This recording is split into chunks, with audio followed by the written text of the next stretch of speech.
They called me a burden. They didn't whisper it in another room or mutter it in frustration when they thought I couldn't hear.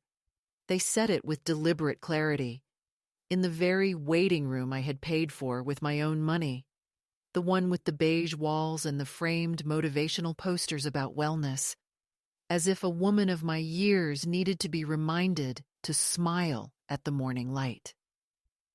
I sat there with my handbag clutched too tightly on my lap, trying to remember if I had fastened it properly, because the sound of that word, burden, rang in my ears like a church bell on a winter morning, heavy, relentless, impossible to ignore. A burden. In front of strangers. In front of the receptionist who lowered her eyes in that polite, embarrassed way people do when they sense cruelty, but won't intervene. And what did I do? I stayed silent. Of course I did. I am 78, and silence has been my shield for years, though sometimes it feels more like a cage. I live now in my daughter's house, in the guest room they decorated with furniture that looks like it was bought to photograph, not to inhabit. A bed too low for my knees, curtains that shut out all light, and a rug with a geometric pattern that makes me dizzy if I look too long. I came to them after my fall last winter, when I slipped on black ice outside my apartment and fractured my wrist. The doctor had said, gently but firmly, that I shouldn't live alone for a while, that I should accept help. And when my daughter and her husband offered me space in their house, I told myself it was generosity, that it was family stepping in, that it was love. Even though something in my stomach tightened when my son-in-law smiled too brightly as he carried my suitcase, as if he were performing an act of sainthood. I wanted to believe I was safe. I wanted to believe they wanted me, not simply tolerated me. For the first weeks, I tried to ignore the way my daughter sighed when I asked where she kept the sugar, the way her husband referred to me as Mom, in a tone so flat it stripped the word of any warmth. I told myself they were adjusting. I told myself I had given them so much in my lifetime, years of care, years of money, years of bending myself into something useful, that surely they would not see me as a weight dragging them down. And yet, sitting in that clinic waiting room, hearing the word burden said aloud as if it were my given name, I realized they had rehearsed it, spoken it to each other in their kitchen, agreed upon it like a strategy, and then released it into the air where it could wound me with its bluntness. I did not cry. I never cry where they can see me. Instead, I shifted slightly in my chair, adjusted the scarf around my shoulders, and focused my eyes on the clock above the door, the second hand moving forward with a steadiness I envied. I thought about the years when I was younger, when time did not feel like an enemy. I thought about the mornings when I rose at 5 to make breakfast for children who took for granted that eggs would be scrambled, lunches packed, shoes tied, and notes for teachers signed. I thought about the afternoons when I stayed late at the office, typing up reports while my wrists ached, so there would be enough for piano lessons, for summer camps, for the down payment on the house they now insist belongs to them alone. I remembered carrying my daughter in the crook of my arm when she was a baby, pressing my cheek to her hair that smelled of powder and milk, whispering promises into her ear that she would never be alone, that I would always be her anchor, her advocate, her safe place. And now, 40 years later, she sat 3 feet away from me, telling a doctor that I was dependent, that I was fragile, that I was slipping into confusion, and that they, out of love, needed to consider more permanent solutions. My daughter spoke smoothly, her voice warm as honey to outsiders, but every syllable dripped with calculation.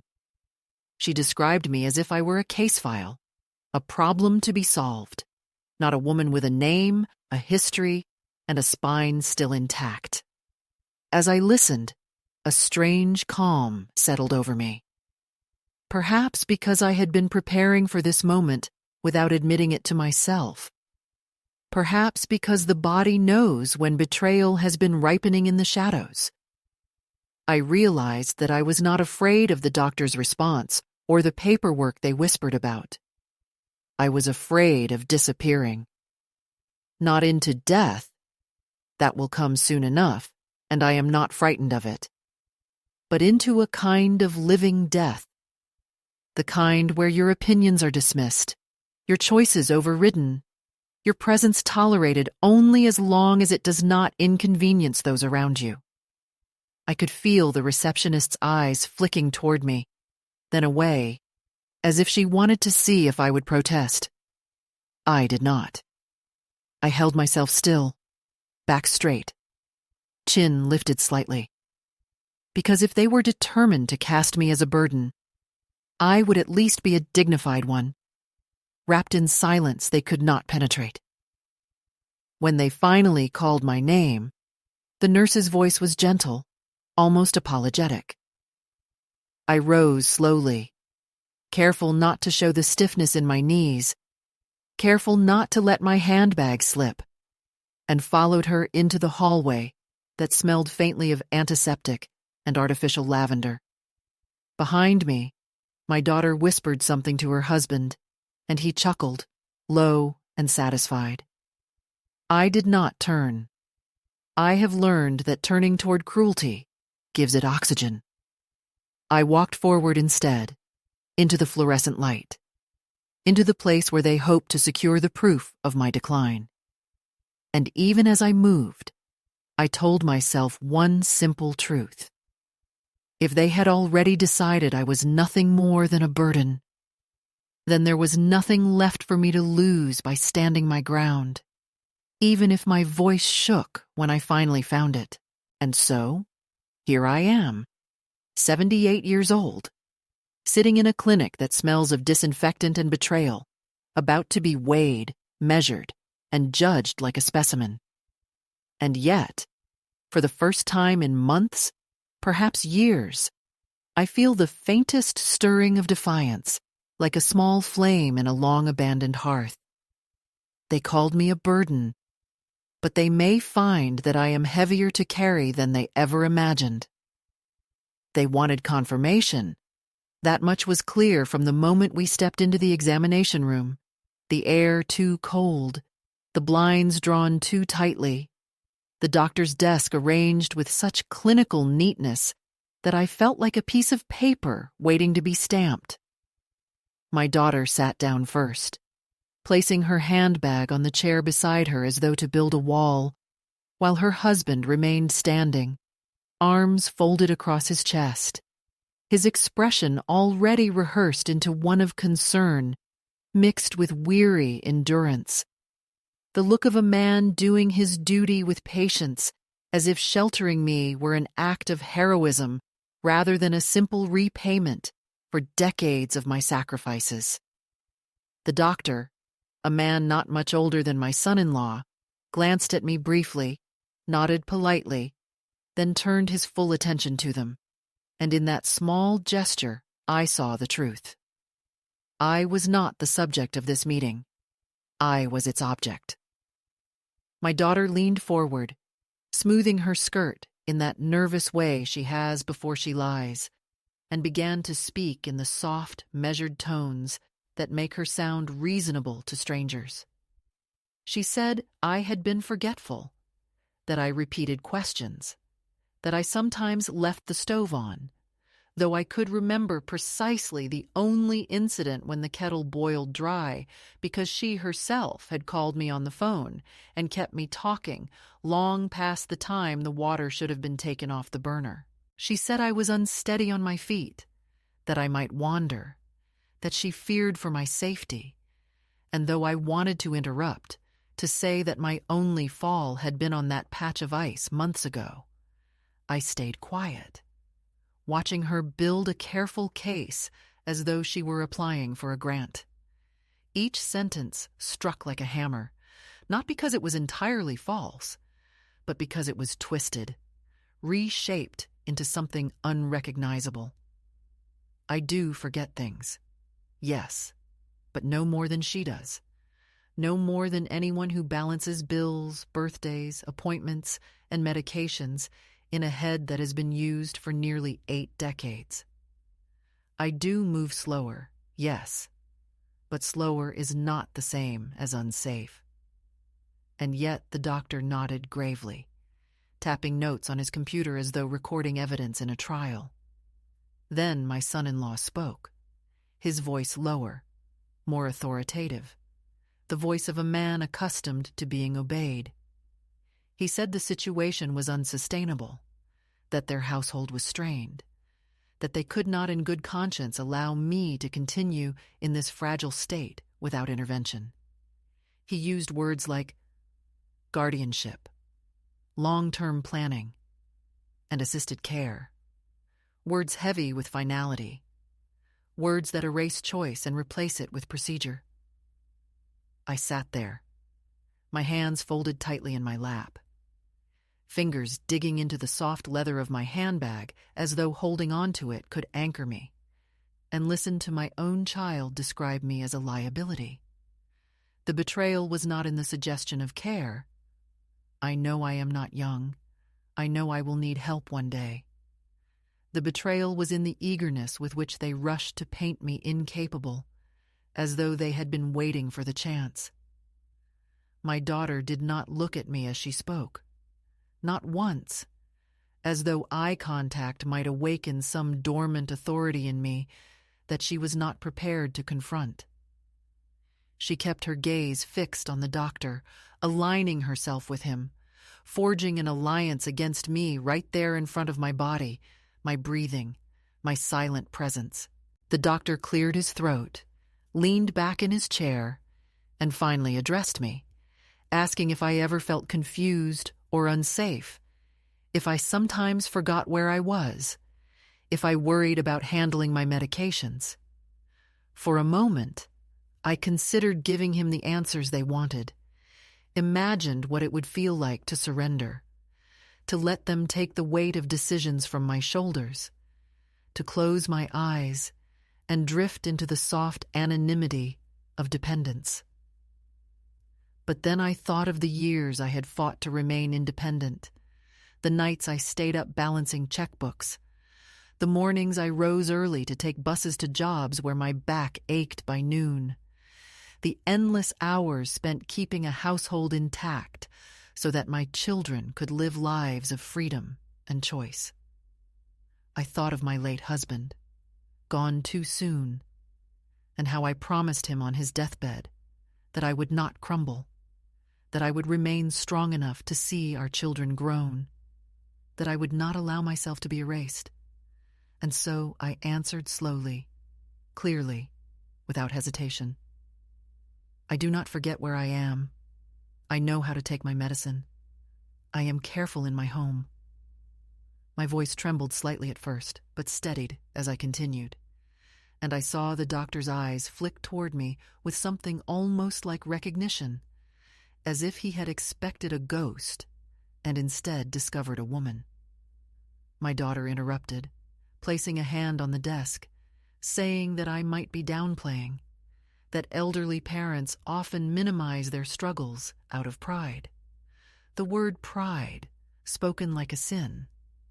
She spoke of late-night calls she claimed to have received from me, though I have never once called her in the middle of the night. She spoke of bills misplaced, though she herself had taken over my mailbox. Each lie felt casual to her, easy, as though truth were clay in her hands. And still I said nothing, letting her weave her net, because I knew that if I spoke too soon, it would be dismissed as confusion, emotion, fragility. Better to wait. Better to let the words accumulate until even the doctor noticed the eagerness with which she tightened the net. Then came the sentence that broke something in me, the sentence that marked the true betrayal. My son-in-law leaned forward and said, in a voice steady and calm, that it might be time to consider formal guardianship so that decisions about my finances and my care could be made responsibly. There it was, naked and undeniable. Not concern for my health, but control over what remained of my independence, my savings, my voice. In that instant, I understood that this was not about love, not about safety, but about power. They wanted my name erased from documents. They wanted signatures I would never willingly give. They wanted the authority to speak over me, to write my story as if I were already gone. I looked at my daughter then, truly looked at her, and for a brief moment, she met my eyes. What I saw was not hatred, not even cruelty, but calculation, wrapped in a thin veil of affection.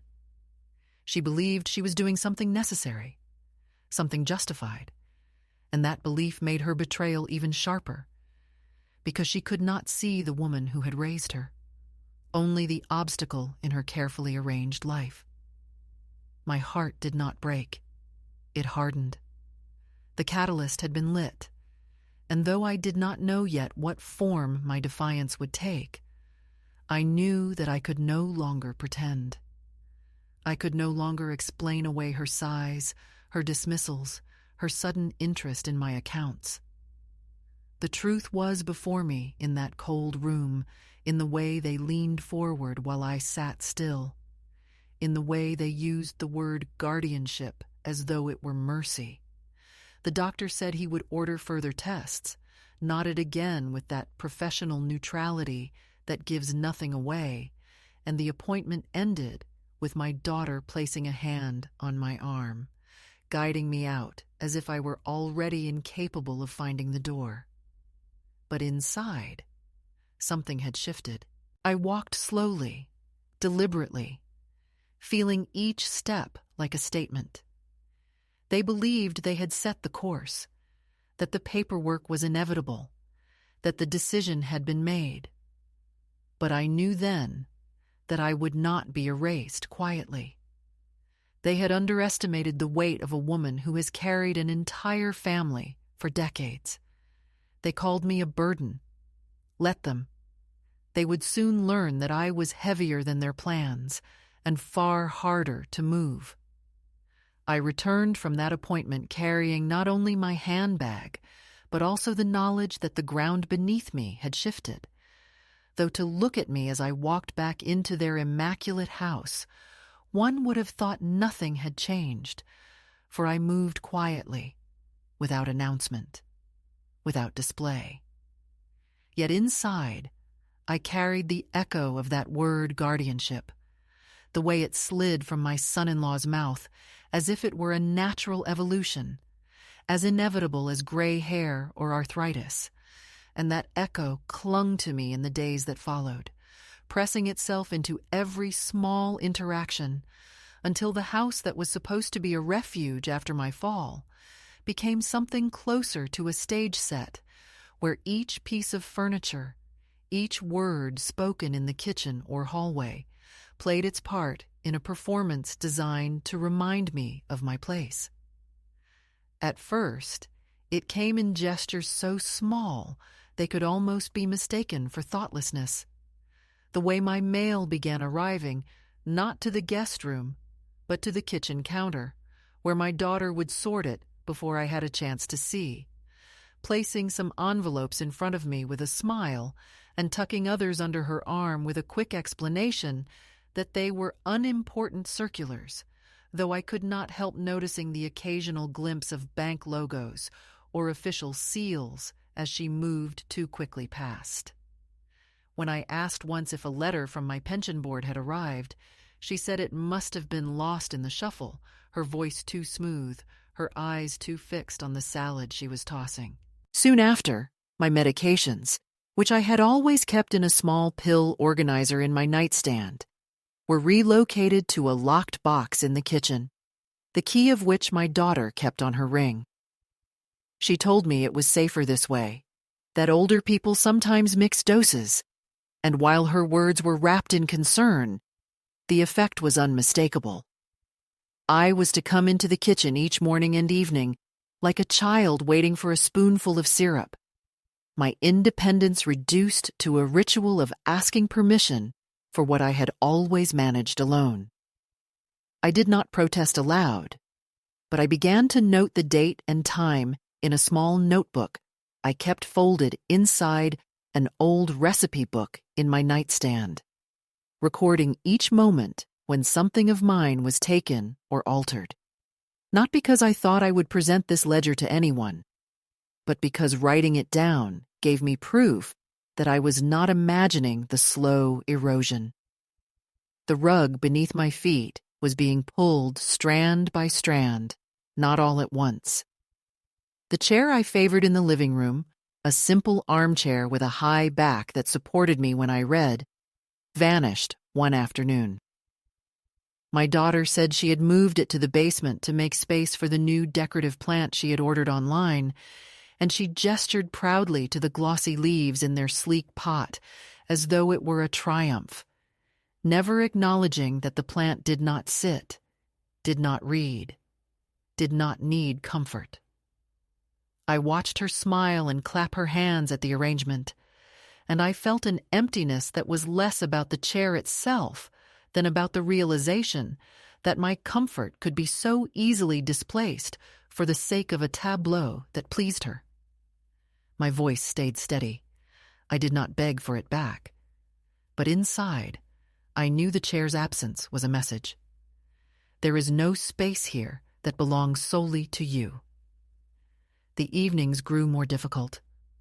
When they had friends over for dinner, I was sometimes introduced as Mom, but more often I noticed a shift, the phrase "our guest" used with a lightness that made me feel erased. I would sit at the table, nodding politely, listening to talk of markets, property values, weekend plans, and all the while acutely aware that my presence was tolerated rather than welcomed, an accessory in their cultivated life rather than a participant. Once, when I tried to add a story about my years working at the clinic, my daughter's hand brushed mine gently but firmly, and she said, "Let's not tire you out, Mom," and moved on to another subject. The table laughed politely at her segue, but I felt the cut of it deep inside, a silencing that told me my voice was no longer relevant in rooms where once I had been the one keeping the conversation alive. Nights in the guest rooms stretched long. The walls were white, bare of any picture, though I had asked once if I might put up a framed photo of my late husband, only to be told that nails would damage the fresh paint. So the photo stayed in my drawer, and I lay in bed, staring at emptiness, listening to the muffled hum of the dishwasher, the soft laughter drifting up the stairs, and I began to wonder whether my daughter even realized how visible her choices were, whether she thought I was too dulled by age to notice the patterns forming. But I noticed. I noticed the way she always referred to the house as hers and her husband's, though legally she knew I had helped her secure the loan with my name and my funds. I noticed the way she gently discouraged me from cooking, suggesting instead that I rest while she prepared meals, even though cooking had been one of the few places where I still felt useful. The worst came not in the obvious gestures, but in the quiet language of dismissal. When she thought I was not listening, she would sigh to her husband about how much harder things had become, about how she had not anticipated how consuming it would be to have me in the house. He would reassure her, murmuring that it was only temporary until arrangements could be made, and she would nod with relief, never once questioning whether I, the subject of their whispered plans, might have my own thoughts, my own future not dictated by them. Once I caught a fragment that lodged itself in me like a splinter. She just doesn't realize she's not capable anymore. not capable. The words haunted me as I brushed my teeth that night, staring at my reflection, forcing myself to count backward from 100 just to prove that my mind was sharp, repeating medical terms I had memorized from my years at the clinic, reciting old addresses and phone numbers, as if the mirror itself were a witness I had to convince. And yet, alongside the humiliation, something else stirred. I began walking in the mornings, even when my knees complained, forcing myself around the block, one slow step at a time, because each step was mine alone, chosen and executed without permission. I bought a pair of sturdy shoes with my own card, slipping out to the pharmacy while my daughter was at yoga, and when I laced them that evening, I felt a strange surge of power, as though I were arming myself with rubber soles and stitching. They noticed, of course. My son-in-law raised an eyebrow and asked if those shoes had been a gift from someone, and I answered simply, "From myself." And the flicker in his eyes told me he did not like that answer. So the days fell into a pattern of subtle control and quiet resistance, their hands tightening the net, my hands quietly recording, holding, planning. They thought they were easing me into compliance, that each small erasure would soften me for the final signature. But what they did not know was that each act, each sigh, each substitution of their choices for mine was sharpening me instead. They believed they were carrying a burden.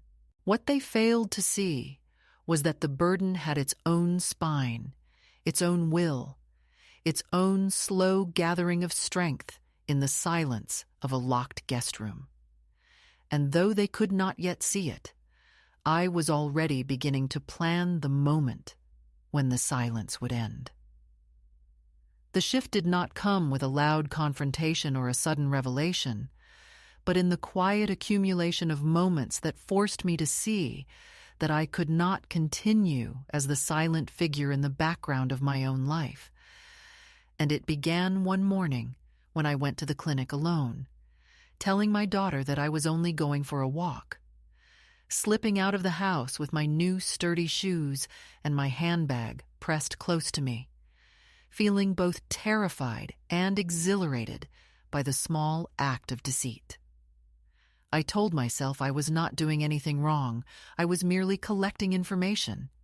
And so I walked into the clinic with my head held higher than it had been in months, and asked the receptionist, with as steady a voice as I could manage, for a copy of my full medical file.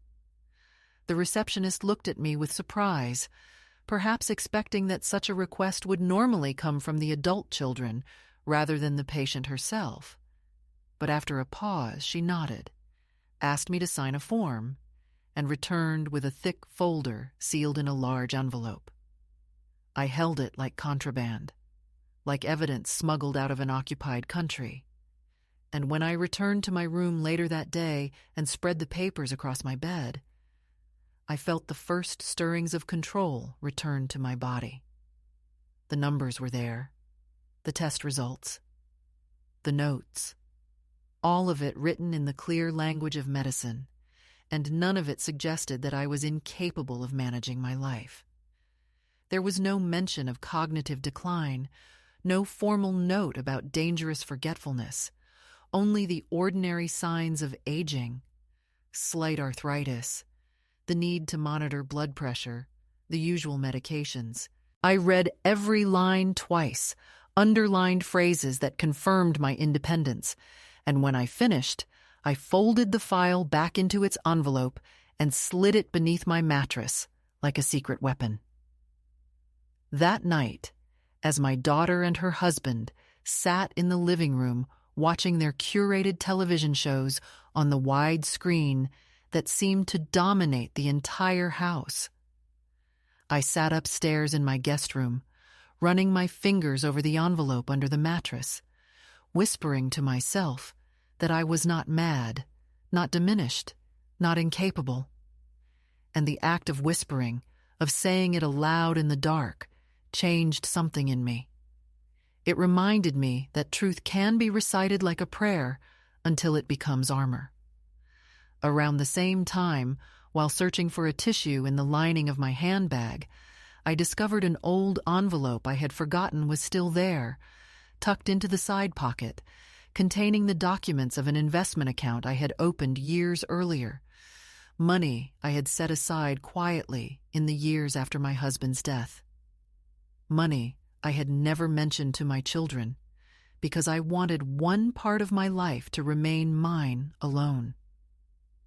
Seeing the figures on the page, the balances that had grown quietly without their knowledge, sent a pulse of power through me so strong I had to sit down. It was not a fortune, not the kind of sum that would buy houses or cars, but it was enough. Enough to remind me that I was not trapped by their roof, that my existence was not dependent solely on their goodwill. I placed that envelope with the medical file beneath my mattress, side by side, two pieces of evidence that together said, I am competent, and I am not without means. I began to rise earlier in the mornings, slipping out before the household stirred, walking longer routes, testing my endurance, reacquainting myself with the sensation of moving through the world alone. My knees complained, my breath shortened, but each step reminded me that I was still capable of choosing my direction. On one of these walks, I found myself near a small thrift store, its windows crowded with mismatched shoes and forgotten lamps, and without thinking, I went inside. The air smelled of dust and fabric softener, and I wandered until I found a pair of strong leather shoes, heavier than the ones I had bought at the pharmacy, shoes that looked as though they could carry someone across miles.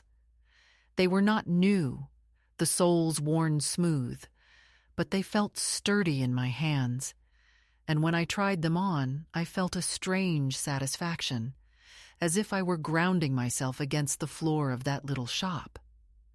I paid in cash, slipping the shoes into a brown paper bag, and when I wore them the next morning, I felt taller, steadier, as though my body had remembered some forgotten rhythm.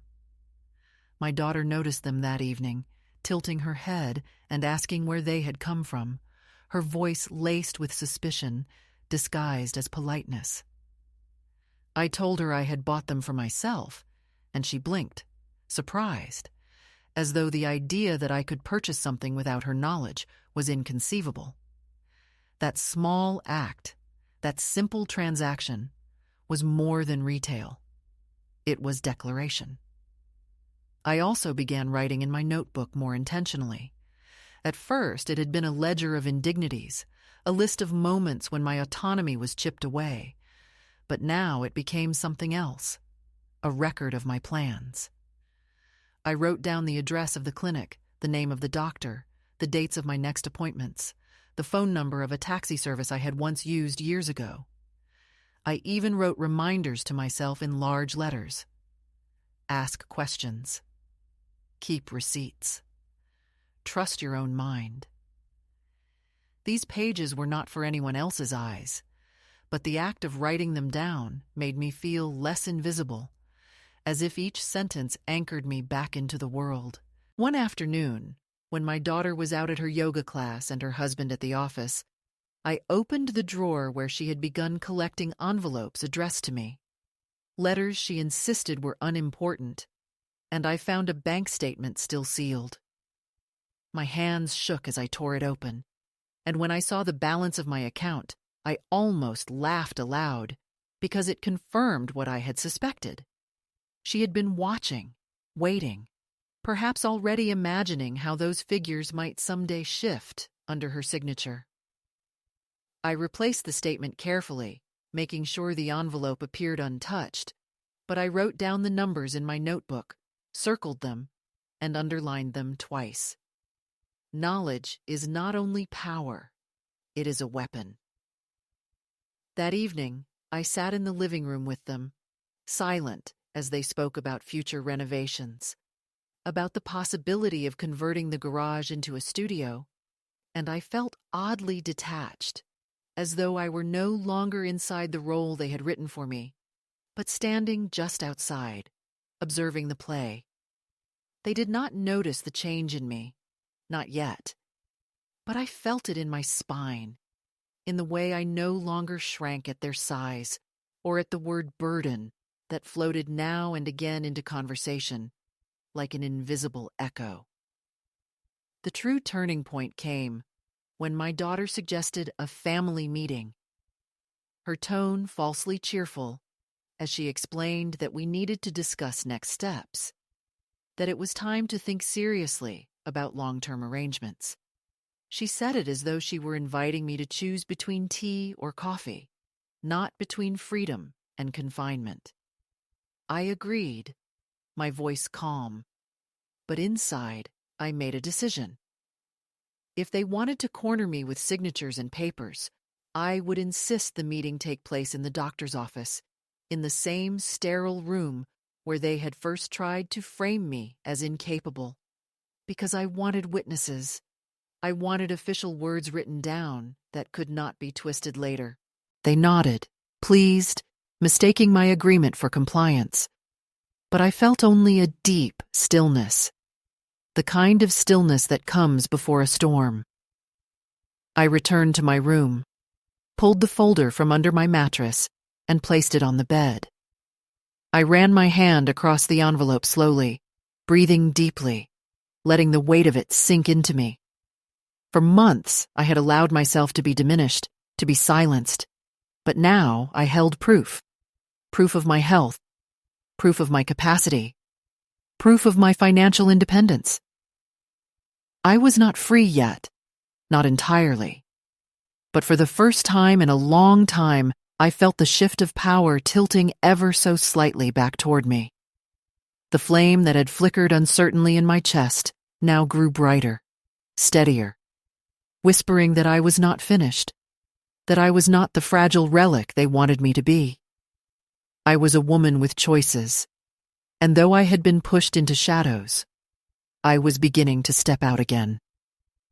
The days between my secret decision and the so-called family meeting stretched like taut rope, each one humming with anticipation, because I knew what they were planning, though they believed I was drifting in ignorance, and the knowledge gave me a strange composure, a calm that unnerved even me.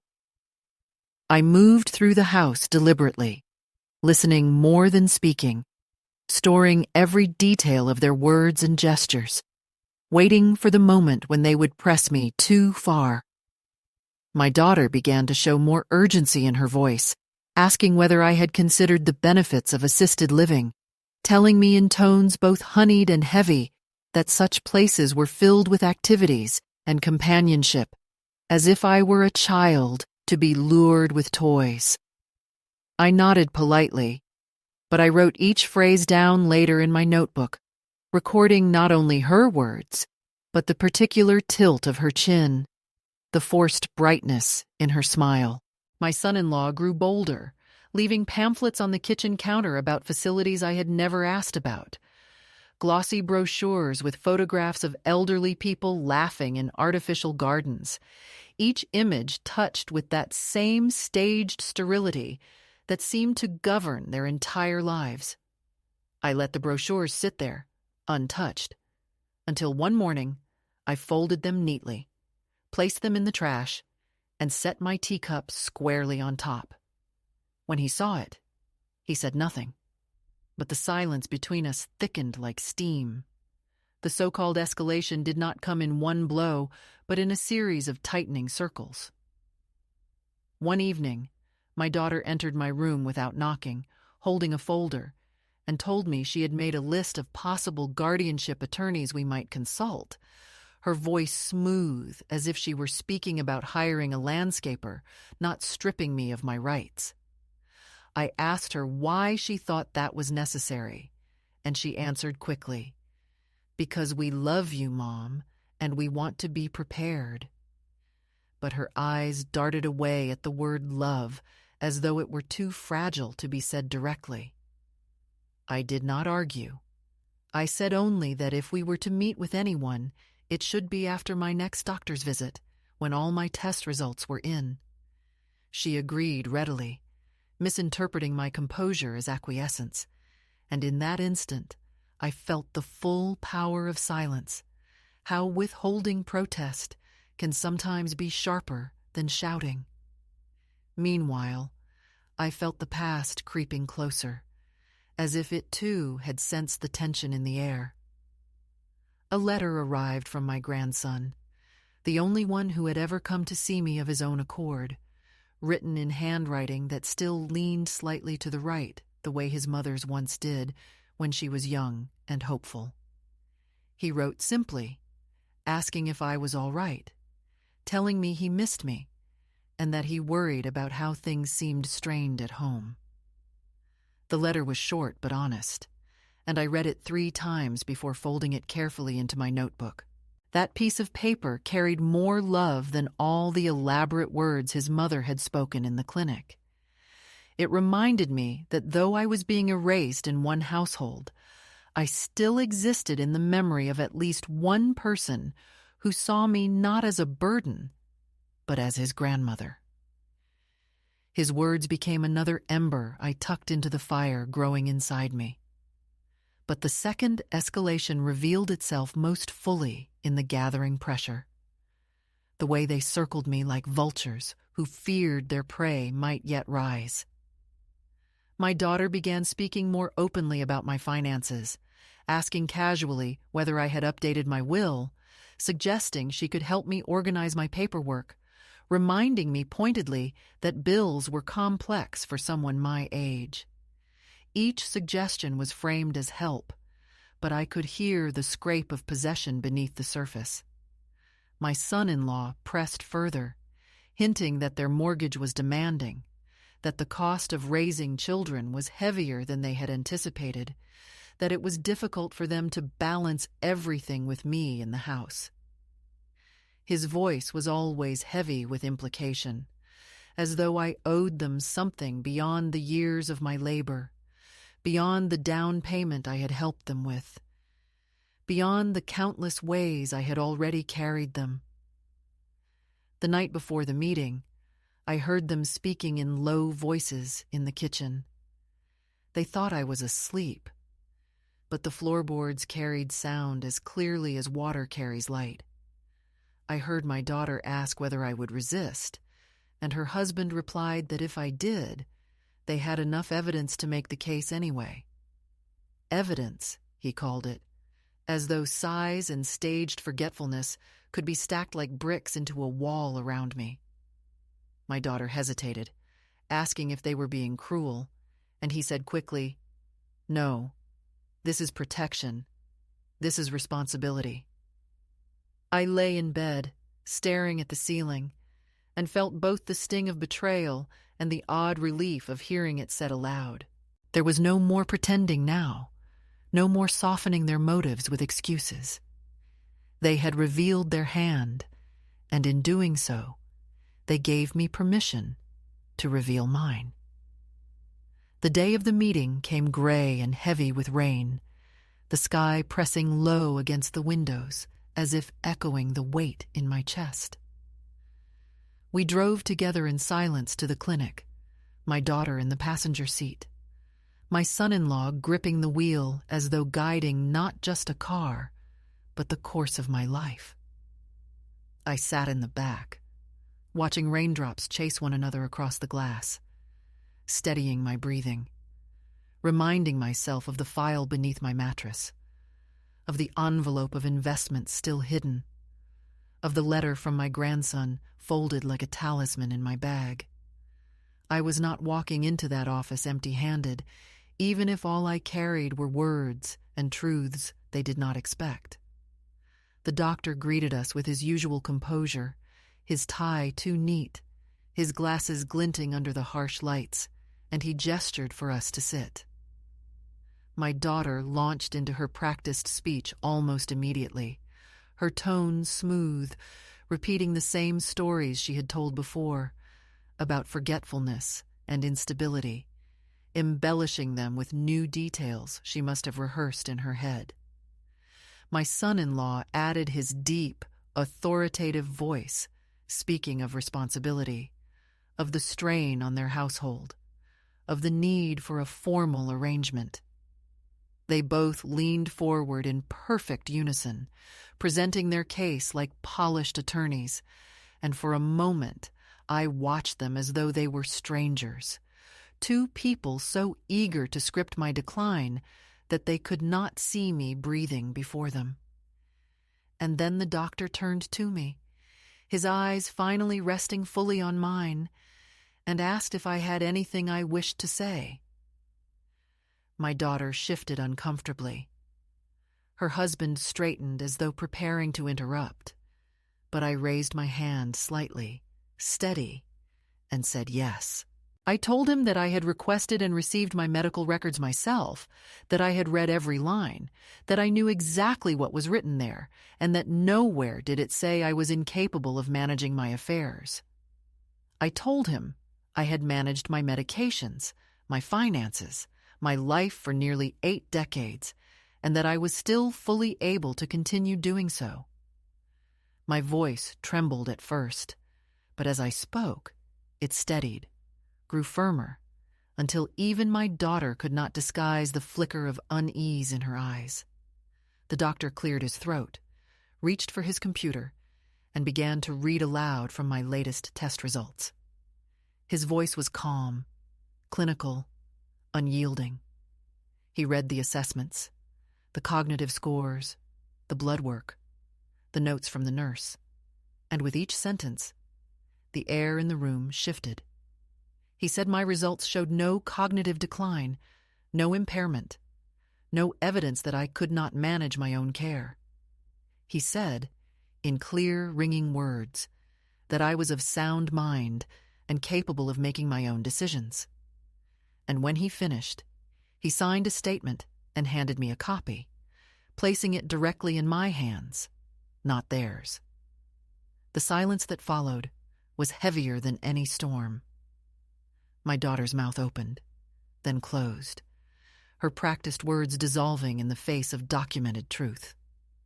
My son-in-law shifted in his chair, his jaw tight, his hand clenching as though the paper in my hand had undone months of careful planning. I did not smile. I did not gloat. I simply folded the statement and placed it carefully in my bag beside my grandson's letter. Then I looked at them, my daughter and her husband, and said in a voice so calm it startled even me, I will decide where I live. I will decide what happens to what is mine, and I will decide when I need help. Their silence was the sweetest music I had heard in years. When the meeting ended, they walked ahead of me down the hallway, their shoulders stiff, their pace too quick. I followed slowly, deliberately, each step echoing like a drumbeat in my chest. They had escalated the battle. They had brought me to the edge. But instead of breaking me, they had forced me to sharpen myself against their intentions. And though the storm was not over, though I knew they would not give up easily, I carried in my bag the proof of my strength, the words of the doctor, the figures in my hidden account, the love of my grandson, and the certainty that I would no longer bend quietly beneath their plans. The escalation had not weakened me. It had armed me. I had thought the moment in the doctor's office was the height of defiance, the instant where my voice finally pierced through the web they had spun. But I came to see that the true climax was not in that sterile room under fluorescent lights, but in what I chose to do afterwards, when the silence of their defeat hung between us like a fog, and I realized that silence alone would not protect me, that I needed something irreversible, an act that could not be undone or argued away, an action that would stand even when their voices tried to rise again. For days after the meeting, they were careful, moving around me as though I were suddenly volatile. their tones more measured, their conversations hushed when I entered the room. And I knew it was not respect, but strategy. The calculation of people who had suffered a temporary setback, but had not abandoned the plan. They left pamphlets less openly now. They avoided direct talk of guardianship, but their eyes told me everything. The quick glances toward my handbag, the way they asked casually whether I was comfortable, whether I needed anything. Each question edged with the reminder that in their view, my life was theirs to manage.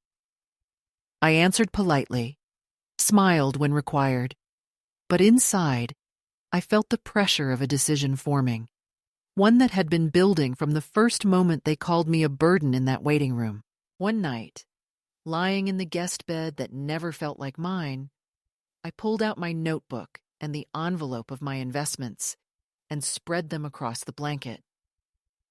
I looked at the neat rows of numbers, the account that had grown quietly in the shadows of my life, and I thought of all the years I had saved scraps of money, turning away from small indulgences so that my children could have lessons, vacations, polished shoes for school.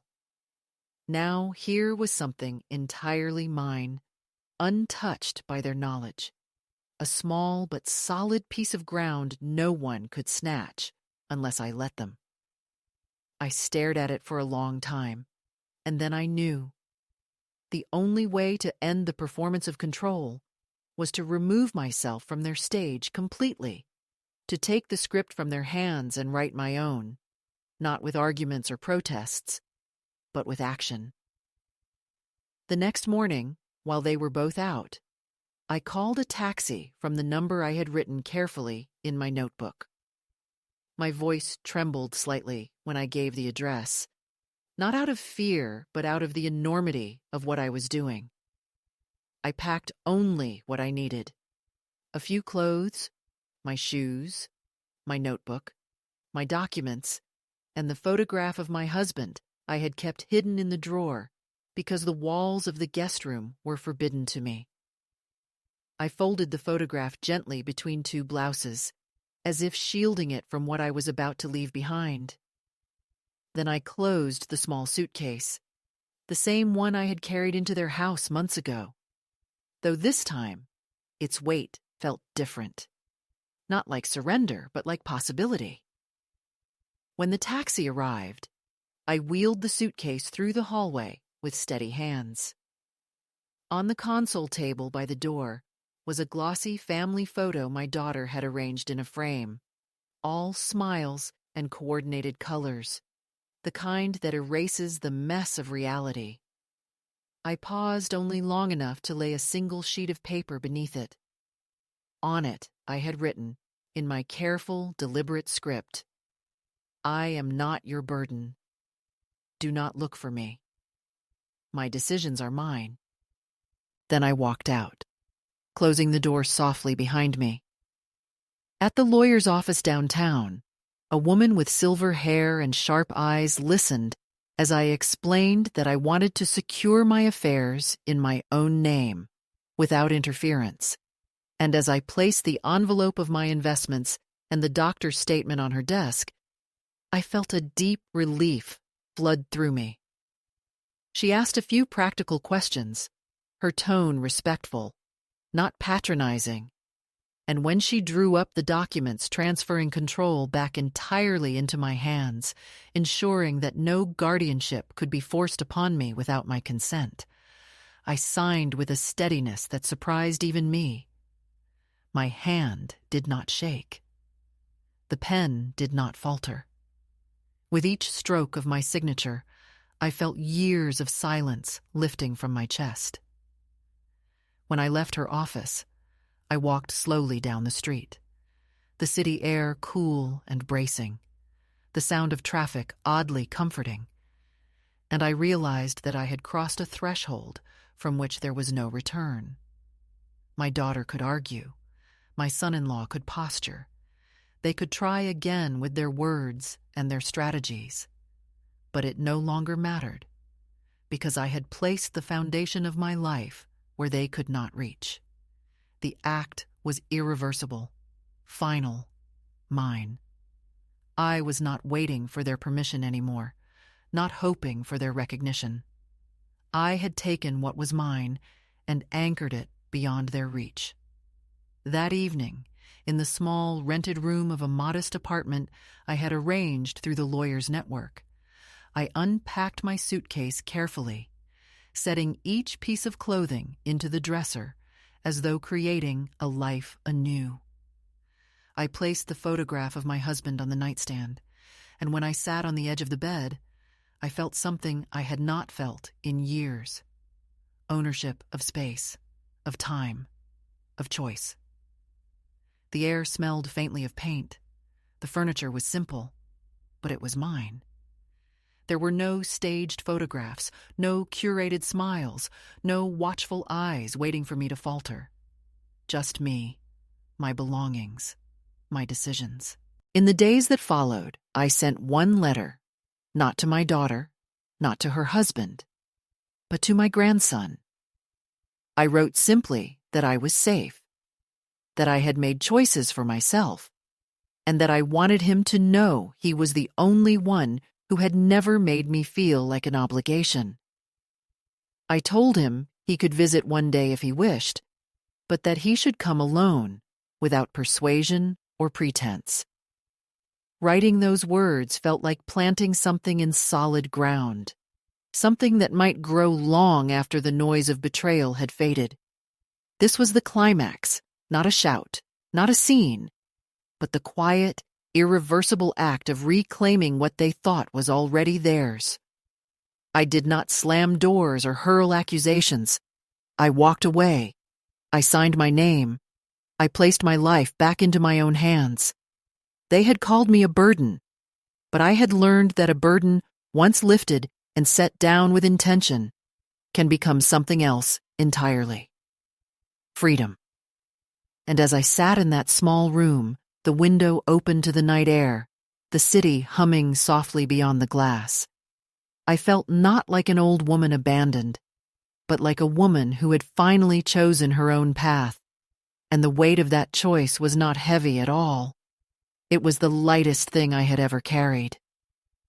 I live now in a small apartment on the 3rd floor of a building with no elevator, and each time I climb the steps, I remind myself that they are mine to climb, that the choice to live here was mine, that the air that greets me when I unlock my door is mine alone. The apartment is modest, with walls painted a pale yellow that glows when the afternoon sun angles through the window, and though the furniture is mismatched and the carpet a little worn, it feels more luxurious to me than any of the polished surfaces in my daughter's house, because here, nothing has been staged, nothing curated, nothing chosen for the sake of appearances. Everything here has been placed by my hand, and that simple fact carries more dignity than all the sterile perfection I left behind. I make my own meals in a small kitchen that smells of onions and herbs. I leave my mail on the table and open it when I please. I keep my pills in a wooden box I can unlock with my own fingers. And every evening, I take the photograph of my husband in my hands and speak to him softly, telling him what I have done that day, as if stitching the thread of my life back into the presence of the one person who never doubted my strength. Sometimes at night, I sit by the window and watch the city lights shimmer, and I think about the word burden, how it had once seemed to define me, how it had hung above me like a sentence, and now I see it differently. I was heavy, yes, but not because I was useless. I was heavy because I had carried too much for too long. Children, responsibilities, silence, sacrifices. When they called me a burden, what they truly meant was that they no longer wanted to be reminded of the weight I had borne for them, the weight that had allowed them to live the lives they so proudly arranged. And now, without me there, perhaps they are lighter, but I am lighter too. for I have finally set down what was never mine to carry forever. There are moments when sadness brushes against me, not sharp, but lingering. The sadness of knowing that the daughter I once cradled, the girl whose hair smelled of milk and powder, chose to see me as a problem rather than a person. I do not hate her. Hatred would be too easy, too consuming. What I feel is a kind of distant mourning, not for myself, but for the bond that has withered, for the intimacy that could have been, for the love that should have been enough to prevent her from aligning herself with control and calculation. But mourning is not the same as defeat. It is simply acknowledgement. The way one acknowledges that summer will not last forever, or that flowers will wilt. You grieve, and then you continue. I find solace in small rituals. I walk to the library once a week, the leather of my sturdy shoes pressing against the pavement with every step, and I borrow books I never had time to read when my life was consumed by others. I cook dishes from memory, letting the smell of simmering garlic remind me of kitchens from long ago where laughter still existed. I write in my notebook not only the days and the tasks, but also fragments of thoughts, sentences that arrive in the quiet and remind me that I am still thinking, still alive, still present. And sometimes I write letters I do not send, addressed to my younger self, to the girl who once believed that silence was the price of love, telling her that silence can also be a form of erasure, and that no one should ever erase themselves for the comfort of others. My grandson has written back. His words were simple but steady. He is glad I am safe. He wants to see me soon. He promises to come alone.